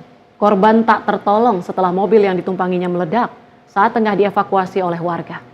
Dalam rekaman CCTV, terlihat kepanikan sejumlah penghuni komplek saat mendengar suara ledakan yang berasal dari minibus yang dikemudikan oleh Mujiharto usia 79 tahun. Kepanikan bertambah saat api kemudian muncul dan dengan cepat membesar, membakar bagian dalam mobil. Warga pun kemudian bergegas berusaha mengeluarkan korban dari dalam minibus, namun terhalang lantaran pintu terkunci dari dalam. Hingga akhirnya warga terpaksa memecahkan kaca mobil untuk membantu proses pemadaman, namun sayang korban didapati tewas terbakar di dalam mobil. Warga mengatakan peristiwa bermula saat korban diketahui hendak pergi seorang diri mengendarai mobil. Sejumlah warga yang melihat itu kemudian berinisiatif menghubungi anak-anak korban karena khawatir terjadi sesuatu, mengingat korban sudah sepuh dan sakit-sakitan. Namun saat berusaha menelepon anak-anak korban, tiba-tiba terdengar ledakan keras dari mobil dan disusul dengan kobaran api yang menewaskan korban. Ini pertama sih ada salah satu tetangga kita, teman saya itu menghampirin saya waktu saya dan teman-teman itu lagi ngopi di rumah, dikabarin bahwa ada salah satu warga, yaitu Pak D, korban itu keluar mobil, tiba-tiba ada ledakan di dalam mobil itu. Terus kita panik, akhirnya kita memanggil tetangga untuk membantu itu. Usai dievakuasi, jenazah langsung disemayamkan di rumah duka. Rencananya korban akan dimakamkan di tempat pemakaman umum Pondok Kacang Prima pada Selasa siang. Dari Tangerang, kontributor Sinpo TV melaporkan. Selain itu, pemirsa, sebanyak 19 narapidana melarikan diri dari lapas kelas 2B Nabire, Papua Tengah pada Senin 2 Juni 2025. Kejadian ini terekam jelas dalam video CCTV dan tersebar luas di media sosial, memperlihatkan detik-detik dramatis saat para napi menyerang dan menerobos petugas lapas sebelum akhirnya kabur. Dalam rekaman tersebut terlihat para napi menyerang petugas dengan parang panjang dan menerobos penjagaan dengan brutal. Akibat serangan ini, 3 petugas mengalami luka-luka dan telah dievakuasi ke RSUD Nabire untuk mendapatkan penanganan medis. Sebanyak 19 narapidana berhasil kabur, diduga merupakan anggota kelompok kriminal bersenjata dari wilayah sekitaran Papua Tengah. Sementara upaya pencarian dan pengejaran masih terus berlangsung dengan pengetatan pengamanan di berbagai titik strategis di Nabire dan sekitarnya. Dari Jakarta, tim redaksi Sinpo TV melaporkan. Insiden kecelakaan lalu lintas yang juga menewaskan 2 pengendara sepeda motor terjadi di Jalan Raya Desa Kecamatan Candipuro, Lumajang, Jawa Timur pada Senin 2 Juni 2025. Korban diketahui adalah paman dan keponakan yaitu Abdul Wahid berusia 50 tahun dan Diva Puspita 19 tahun warga desa Tempur Sari. Kejadian bermula saat sebuah truk pasir berwarna putih berhenti di pos untuk pemeriksaan. Sementara di belakang truk tersebut ada sebuah sepeda motor yang dikendarai Abdul Wahid dengan penumpangnya Diva Puspita juga ikut berhenti. Namun secara tiba-tiba, sebuah truk Hino berwarna biru melaju dengan kecepatan tinggi dari arah belakang dan menabrak sepeda motor tersebut. Benturan itu membuat motor terjepit di antara dua truk, sementara pengendaranya ikut terhimpit di bawah kendaraan. Akibatnya, kedua pengendara motor mengalami luka serius dan akhirnya meninggal dunia saat menjalani perawatan di RSUD Pasirian. Dari Jakarta, tim redaksi Sinpo TV melaporkan. Pemirsa, informasi tadi sekaligus mengakhiri jumpa kita. Saya Peci Ramadi mengucapkan terima kasih dan sampai jumpa.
Sinpo TV, News, Sport, Entertainment.